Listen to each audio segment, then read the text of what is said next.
Hello, and welcome to The Essential Reads. My name is Isaac, and my goal is to bring to you a bunch of classic audiobooks in an easy and accessible way. If you like what I do here, and you want to support the show, you can do all the YouTubey things, you can do all the podcasty things, and if you want to support me in a more concrete way, you can go to the Patreon, where for as little as $1 a month, you will have access to exclusive audiobooks narrated by me. Without further ado, let us begin. Pride and Prejudice by Jane Austen. Chapter 14. During dinner, Mr. Bennet scarcely spoke at all, but when the servants were withdrawn, he thought it time to have some conversation with his guest, and therefore started a subject in which he expected him to shine, by observing that he had seemed very fortunate in his patroness. Lady Catherine de Bourgh's attention to his wishes and consideration for his comfort appeared very remarkable. Mr. Bennet could not have chosen better. Mr. Colins was eloquent in her praise. The subject elevated him to more than his usual solemnity of manner. And, with the most important aspect, he protested that he had never in his life witnessed such behaviour in a person of rank, such affability and condescension as he had himself experienced from Lady Catherine. She had been graciously pleased to approve of both the discourses which he had already had the honour of preaching before her. She had also asked him twice to dine at Rosings, and had sent for him twice only the Saturday before to make up her pool of quadrille in the evening. Lady Catherine was reckoned proud by many people he knew, but he had never seen anything but affability in her. She had always spoken to him as she would any other gentleman. She made not the smallest objection to his joining in the society of the neighbourhood, nor to his leaving his parish occasionally for a week or two to visit his relations.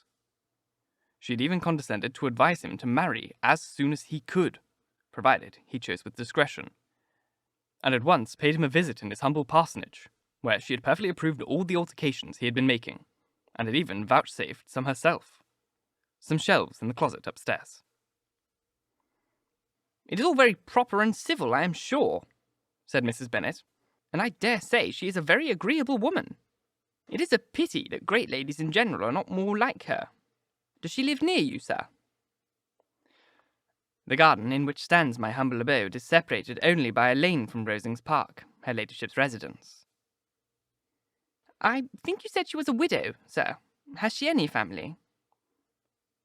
"She has only one daughter, the heiress of Rosings, and a very extensive property." "Ah!" cried Mrs. Bennet, shaking her head. "Then she is better off than many girls. And what sort of young lady is she? Is she handsome?" "She is a most charming young lady indeed. Lady Catherine herself says that in point of true beauty, Miss de Bourgh is far superior to the handsomest of her sex, because there is that in her features which marks the young woman of distinguished births. She is, unfortunately, of a sickly constitution, which prevented her from making that progress in many accomplishments which she could not otherwise have failed of, as I am informed by the lady who superintended her education, and who still resides with them. But she is perfectly amiable, and often condescends to drive by my humble abode in her phaeton and ponies." "Has she been presented? I don't remember her name among the ladies at court."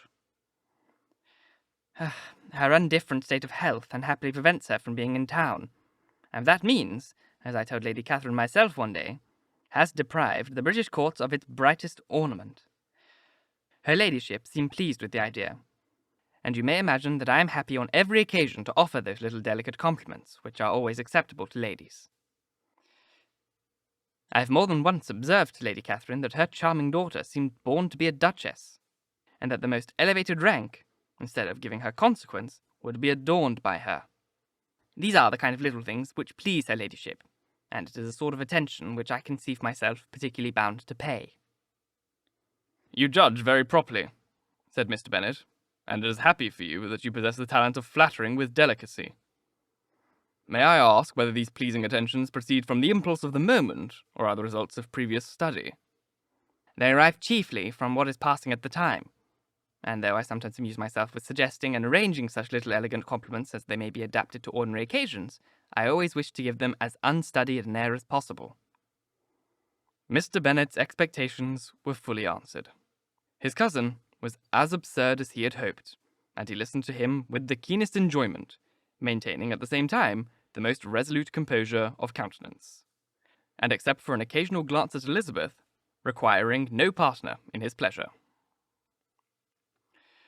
By tea time, however, the dose had been enough, and Mr. Bennet was glad to take his guest into the drawing room again, and when tea was over, glad to invite him to read aloud to the ladies. Mr. Colins readily assented, and a book was produced. But on beholding it, for everything announced it to be from a circulating library, he stated back, and begging pardon, protested that he never read novels. Kitty stared at him, and Lydia exclaimed. Other books were produced, and after some deliberation, he chose Fordist's Sermons. Lydia gaped as he opened the volume, and before he had, with very monotonous solemnity, read 3 pages, she interrupted him with, "Do you know, Mamma, that my Uncle Philip talks of turning away Richard? And if he does, Colonel Forster will hire him. My aunt told me so herself on Saturday. I shall walk to Meryton tomorrow to hear more about it, and to ask when Mr. Denny comes back from town." Lydia was bid by her 2 eldest sisters to hold her tongue, but Mr. Colins, much offended, laid aside his book and said, "I have often observed how little young ladies are interested by books of serious stamp, though written solely for their benefit. It amazes me, I confess, for certainly there can be nothing so advantageous to them as instruction.